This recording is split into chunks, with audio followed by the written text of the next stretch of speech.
En Texas hay lugares donde la naturaleza guarda sus misterios con especial celo.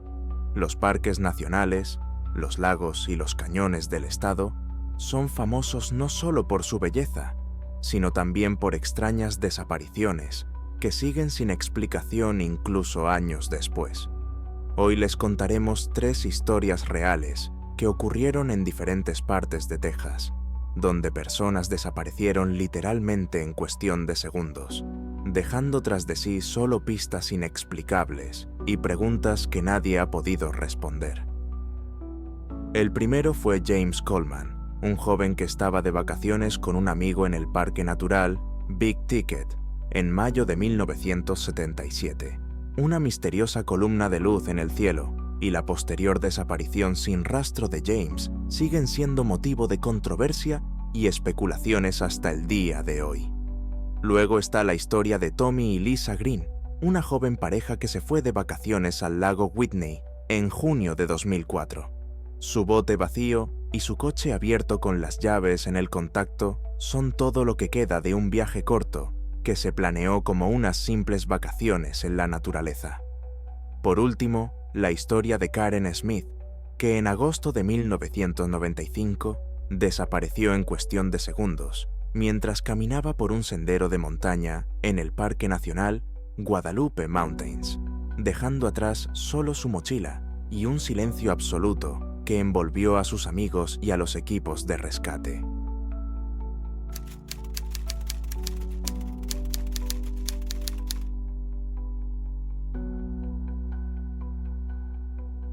En mayo de 1987, James Coleman, de 22 años, se fue con un amigo llamado Patrick a pasar unos días de vacaciones al Parque Nacional Big Thicket, situado en el este de Texas. La idea era sencilla: salir de la ciudad por un par de días, montar una tienda de campaña bajo la copa de los árboles y disfrutar de un descanso tranquilo en el corazón de la naturaleza salvaje. El lugar era famoso por sus densos bosques, sus inesperados pantanos y su ecosistema único. Los amigos habían hablado varias veces sobre el viaje, pero no fue hasta principios de mayo cuando decidieron que el tiempo era el adecuado. Aún no hacía demasiado calor y el bochorno del verano aún no se había instalado. Cuando llegaron en coche a la entrada del Parque Natural, el sol ya se estaba poniendo. Tras elegir uno de los claros cerca del camino de tierra, donde solían parar los pocos turistas, los amigos encontraron un lugar relativamente llano para montar la tienda. Todo parecía normal. Desplegaron el equipo, revisaron los sacos de dormir y las provisiones. Parecía que nada presagiaba ningún peligro. Según recuerda Patrick, James parecía inspirado. Le encantaban estas escapadas, sobre todo después de un día intenso de trabajo en la ciudad. Mientras montaban la tienda, de repente, una extraña columna de luz o un destello brillante iluminó el cielo, como si hubiera caído un rayo, pero sin truenos. Ambos amigos se quedaron paralizados por un instante. El cielo estaba en silencio, y al parecer, no había nubes. ¿Es algún tipo de luminiscencia natural?, se preguntó Patrick. James se limitó a encogerse de hombros y dijo que tal vez se trataba de un fenómeno atmosférico poco común y que había que aprovechar el momento. Pero el resplandor duró menos de un minuto y luego desapareció tan repentinamente como había aparecido. Los amigos discutieron brevemente lo que habían visto y decidieron que probablemente se trataba de una ilusión óptica o de un efecto luminoso poco común. Continuaron preparándose. Pronto encendieron una pequeña hoguera, cenaron modestamente y se acostaron en la misma tienda. Por la noche, Patrick se despertó con ruidos y sonidos procedentes del bosque, algo habitual en la naturaleza salvaje de la zona. James parecía dormir plácidamente, pero al amanecer, cuando aún no había amanecido del todo, Patrick descubrió que su amigo no estaba en la tienda. El saco de dormir estaba abierto y vacío. Una esperanza ingenua. Quizás ha salido a hacer sus necesidades o ha decidido dar un paseo hasta el arroyo. Patrick llamó a James, pero no hubo respuesta. Esperó a que amaneciera y salió. El lugar estaba tranquilo. No había rastros de dónde pudiera haber ido su compañero. Su coche estaba en el mismo sitio, todo el equipo en su lugar, excepto alguna ropa de James. Patrick registró los arbustos más cercanos, pero no encontró a nadie. Tenía la sensación de que su amigo había salido solo un momento, pero no había vuelto. Agitado y desconcertado, Patrick decidió ir a la única caseta de guardabosques que conocía, situada a la entrada del parque natural. Caminó a paso rápido por el camino rural, que se encontraba a unos 2 kilómetros. Allí, tras buscar al guardabosques de guardia, le explicó la situación de forma confusa. En 1987 no tenían teléfonos móviles, por lo que todas las llamadas de emergencia se realizaban por radio o por las líneas fijas de la guardería forestal. El guardabosques dio rápidamente la alarma, avisó a la policía del condado y hacia el mediodía llegó un grupo para realizar un primer rastreo. 2 o 3 agentes, Patrick y un par de voluntarios locales. Según los participantes, ya en la primera inspección todo parecía extraño. No había rastros de lucha ni de pisadas en el suelo. Los perros que llevaron al lugar captaron primero el olor de James en las cosas que había dejado en la tienda, pero lo perdieron rápidamente a pocos metros del campamento. Era como si el hombre hubiera dado un par de pasos y se hubiera desvanecido en el aire. Una de las primeras hipótesis fue: quizás se ha caído en un pantano poco profundo o en un lodazal. Sin embargo, no se registraron roturas recientes en la vegetación ni signos de hundimiento de los pies, y el agua cercana no era tan profunda. Aunque el bosque es capaz de ocultar cosas, una desaparición tan silenciosa por la noche, con un tiempo tranquilo, desconcertaba a todos. Al día siguiente, la búsqueda se intensificó. Peinaron el bosque cuadrado por cuadrado, llamaron a James y esperaron una respuesta. Ni un sonido, ni una señal de alarma. Los familiares de James llegaron desde otro estado y suplicaron que continuaran y ampliaran el radio de búsqueda. Pero la zona, aunque estaba cubierta de matorrales, no parecía impenetrable. Parecía que al menos debería haber algún trozo de ropa o una huella en el suelo húmedo. Sin embargo, no había nada. Ni una hoguera, ni un nuevo refugio en la espesura. Al tercer o cuarto día de búsqueda, se produjo un hallazgo inesperado que provocó un nerviosismo general. A varias decenas de metros del campamento, en unos pequeños arbustos, encontraron ropa cuidadosamente doblada que pertenecía a James. Eran pantalones, una camiseta y calcetines, todo apilado casi en un montón, sin daños visibles.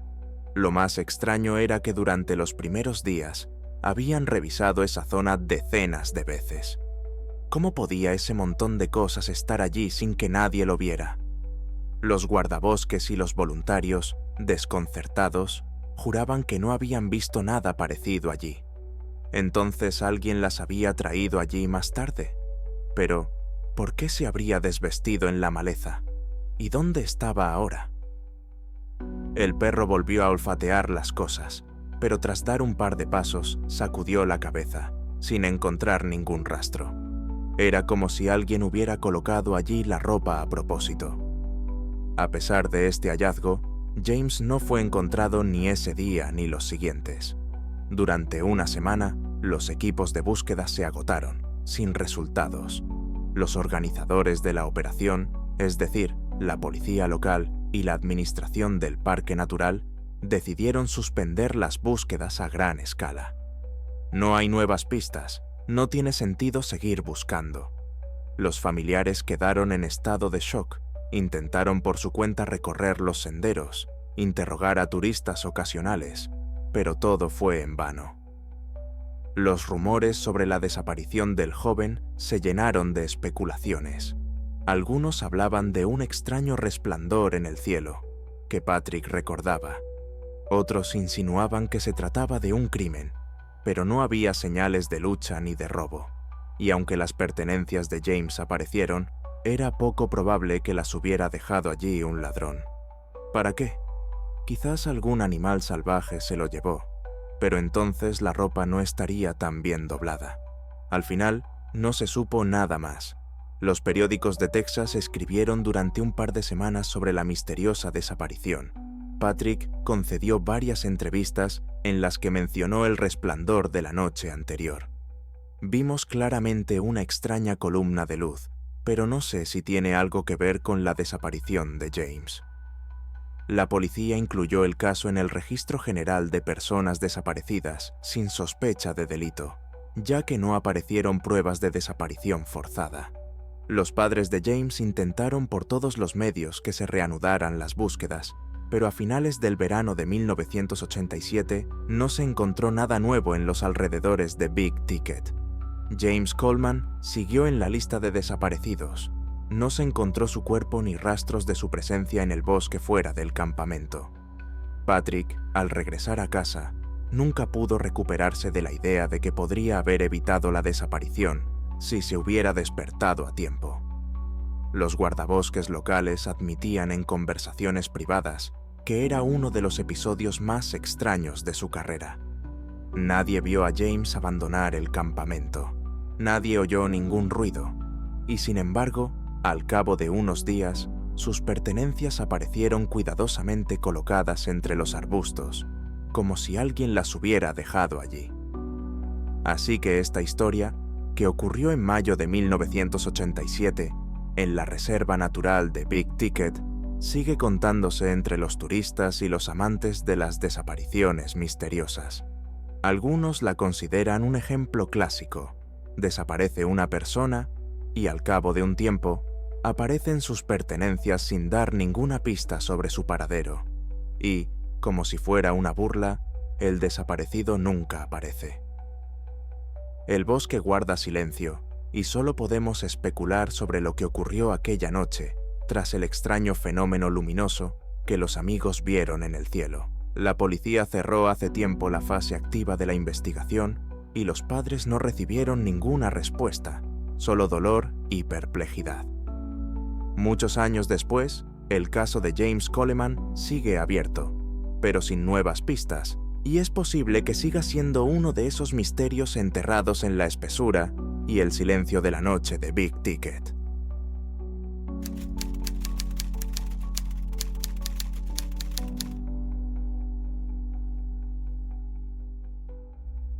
En junio de 2014, el lago Whitney, situado en la frontera central de Texas, respiraba días calurosos y noches lunares.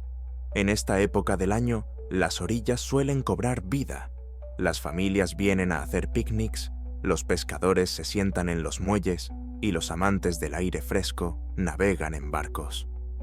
Allí fue donde Tommy y Lisa Green, de 25 años, decidieron pasar el fin de semana para descansar del ruido de la ciudad y pasar un par de días al aire libre. Llevaban solo un año casados y estaban llenos de planes y deseos. Según comentaron sus conocidos, la pareja quería pasar la noche junto al lago y alquilar una barca por la mañana para dar un paseo por las tranquilas aguas. Ninguno de los dos era pescador profesional, pero a Lisa le encantaba fotografiar las amplias extensiones del lago y Tommy simplemente estaba encantado de cambiar de aires. A la mañana siguiente, cuando el calor empezaba a apretar, algunos turistas que recorrían los alrededores del lago vieron un coche, un viejo Toyota sedán, aparcado no muy lejos del agua. Las dos puertas estaban abiertas de par en par y las llaves estaban en el contacto. Esto ya era desconcertante. Era poco probable que alguien abandonara voluntariamente un coche en esas condiciones. Cuando los testigos se acercaron para comprobarlo, vieron de repente un mapa de la zona en el capó. En ella estaba dibujado el contorno del lago Whitney y las carreteras adyacentes, y en un lugar había una cruz clara, como si alguien hubiera marcado un punto concreto en la bahía norte o en un brazo del lago. Quizás indicaba el lugar al que Tommy y Lisa pretendían llegar. Los turistas intentaron llamar a los propietarios del coche, pero no obtuvieron respuesta. Reinaba el silencio, solo se oía el susurro del viento entre la hierba y el chirrido de las puertas del coche. Era evidente que la situación era sospechosa. Una pareja llamó a los guardabosques, que llegaron hacia el mediodía, y así comenzó la búsqueda de Tommy y Lisa Green. En ese momento, se sabía muy poco sobre la desaparición. Ni amigos ni familiares habían denunciado su desaparición, pero el hecho de que las llaves estuvieran en el coche con las puertas abiertas ya era sospechoso. Los guardabosques y los agentes de la policía local, tras examinar el coche, se dieron cuenta de que había algunos objetos personales, un par de botellas de agua, la cartera de Tommy, con sus documentos, y el bolso de Lisa, pero sin dinero, que evidentemente se lo había llevado consigo.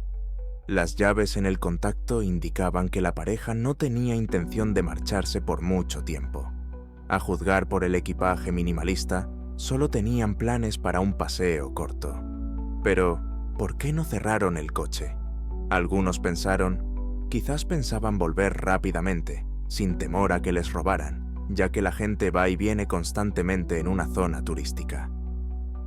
Para aclarar los detalles, por la tarde se organizó una búsqueda inicial. Un grupo de voluntarios y guardabosques recorrió la orilla del lago en ambas direcciones, preguntando a los turistas. Nadie recordaba haber visto a Tommy y Lisa, al menos no a esa pareja en concreto. Aunque la noche anterior, varios pescadores habían comentado que habían visto a dos jóvenes preguntando si se podía alquilar un bote. Pero los testigos no están seguros de que se tratara precisamente de los Green. De los hechos conocidos, en esa zona de la orilla había un antiguo embarcadero donde de vez en cuando se podía alquilar un bote a un propietario privado. Pero si Tommy y Lisa realmente tomaron un bote, ¿por qué no figura en el registro? Quizás lo acordaron directamente, de manera informal. El día siguiente trajo una sorpresa aún mayor. A 1 kilómetro del lugar donde estaba el coche, por la mañana encontraron una barca vacía, cuidadosamente amarrada a un pequeño saliente de la orilla. Esto parecía aún más absurdo. La barca parecía completamente vacía, sin chalecos salvavidas, sin aparejos. En su interior solo había un par de mantas viejas. No había documentos ni objetos personales. Parecía como si el propietario o los propietarios simplemente hubieran salido a la orilla y no hubieran regresado. La embarcación estaba en buen estado, con un desgaste insignificante, pero no tenía matrícula ni números de registro, algo que a veces ocurre con los propietarios de embarcaciones antiguas que viven cerca del lago. La policía decidió que tal vez Tommy y Lisa se la habían pedido prestada a alguien, pero incluso si era su barco, ¿dónde estaban ellos? ¿Por qué lo dejaron allí y no volvieron al coche? Los padres de Tommy, al enterarse por unos conocidos de que su coche estaba abandonado junto al lago Whitney, acudieron inmediatamente al lugar. Sabían que su hijo tenía previsto pasar el fin de semana con su esposa Lisa en la naturaleza, pero no imaginaban que la pareja hubiera elegido precisamente ese lugar, ya que habían hablado de otro camping. La policía, consciente de la gravedad de la situación, anunció el inicio de una operación de búsqueda y rescate. Se movilizó a voluntarios, guardabosques locales y policías del distrito.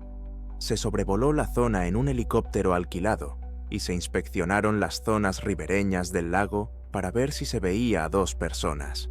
Se interrogó a los residentes locales, pero nadie vio cómo ni cuándo llegaron Tommy y Lisa, ni a quién acudieron, si es que acudieron a alguien. El tiempo era caluroso, pero seco. El agua del lago está templada y la profundidad varía según la zona. Si se ahogaron, ¿por qué nadie oyó gritos ni notó ningún ruido?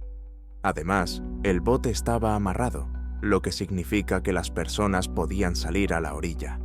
Los perros que trajeron los cinólogos captaron el olor de la ropa encontrada en el maletero del coche, pero no pudieron seguir el rastro con seguridad a lo largo de la orilla. El olor se perdía a los pocos metros. La falta de pistas y la enorme superficie del lago dificultaban la tarea. También se iniciaron las búsquedas submarinas, pero sin que nadie pudiera indicar el lugar exacto de la inmersión, lo que era como buscar una aguja en un pajar. Día tras día, la tensión aumentaba. El número oficial de personas involucradas alcanzó varias decenas, y el resultado era nulo. No había cadáveres ni rastros de violencia. El coche y la embarcación vacía indicaban que la pareja había salido a dar un breve paseo por el agua y había desaparecido. La ruta era desconocida. La versión de que se marcharon voluntariamente es absurda, ya que el coche estaba allí y no se llevaron sus pertenencias. Los padres no creían que su hijo pudiera haber fingido su desaparición. Una versión criminal: los secuestró un desconocido. Pero ¿cómo, en pleno día, en un lago popular, donde hay pescadores y turistas? ¿Y por qué dejar el coche con las llaves puestas y el bote amarrado a la orilla? Durante una semana continuaron las búsquedas, interrumpiéndose en ocasiones por falta de nuevos datos. La población local acabó por comprender que se trataba de otro caso de desaparición cerca del lago Whitney, donde la superficie del agua es capaz de engullir a cualquiera. Pero si se tratara de un simple ahogamiento, deberían haber aparecido los cuerpos o algún objeto: camisetas, zapatos, etc. El lago no es muy profundo en todo su perímetro, y en algunos lugares, si alguien se ahoga, el cuerpo se encuentra en los primeros días. Pero aquí no hay nada. La investigación policial no ha aportado nuevas pistas. Los padres de Lisa también han llegado, tratando de recordar algo. Parece que la cruz en el mapa, que se encuentra en el capó, fue puesta por Tommy o Lisa. Indica una zona del lago, posiblemente, según los rumores, donde se pesca bien o hay buenas vistas. Pero entonces, ¿por qué el bote está amarrado a 1 kilómetro del coche? Se cree que podrían haber entrado en el agua más cerca de la cruz, haber visto algo y, luego, por razones desconocidas, no haber regresado. Pero aún así, no hay cadáveres, no hay conflicto, no hay testimonios de testigos. Al final, la operación oficial se suspendió y formalmente ambos fueron declarados desaparecidos. Entre los aficionados a las historias misteriosas, esta desaparición fue muy comentada. Llega una pareja, deja el coche abierto, con un mapa en el capó, el bote vacío y las personas desaparecidas. Algunos dudan de que la historia sea inventada, pero el coche y el bote son hechos reales que figuran en los informes policiales, por lo que es evidente que algo sucedió. Se extendieron los rumores. Algunos hablaban de un remolino o un torbellino submarino en el lugar marcado con una cruz, que podría haber succionado a las personas sin hacer ruido. Pero esto suele ser poco realista. Otros plantearon la idea de que alguien había atacado a la pareja, se los había llevado y había abandonado el bote, pero no hubo ruido ni lucha, ni testigos. Al final, el caso de Tommy y Lisa Green se convirtió en una de esas historias de las que luego se dice: simplemente desaparecieron en un par de minutos, dejando el coche y el bote como si nada hubiera pasado. Los amantes del misterio añaden que el lago Whitney es engañoso, que hay cuevas submarinas, corrientes y, a veces, sucesos extraños que se remontan a las leyendas de las tribus indígenas. La lógica dicta que la pareja debió de ahogarse o irse a algún sitio, pero ¿por qué no los encontraron, ni siquiera años después? No aparecieron huesos ni ropa, y todo el equipo quedó en el bote.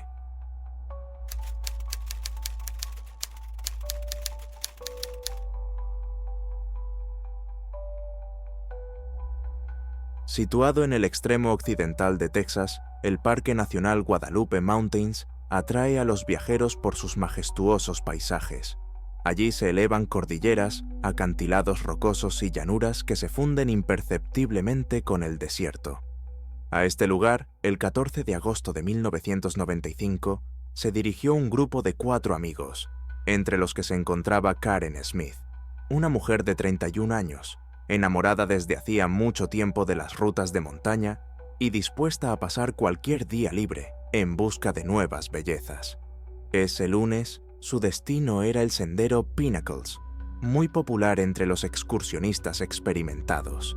El sendero en sí no es difícil, pero requiere un cierto nivel de preparación física y precaución debido al clima de alta montaña y a los bruscos cambios de altitud.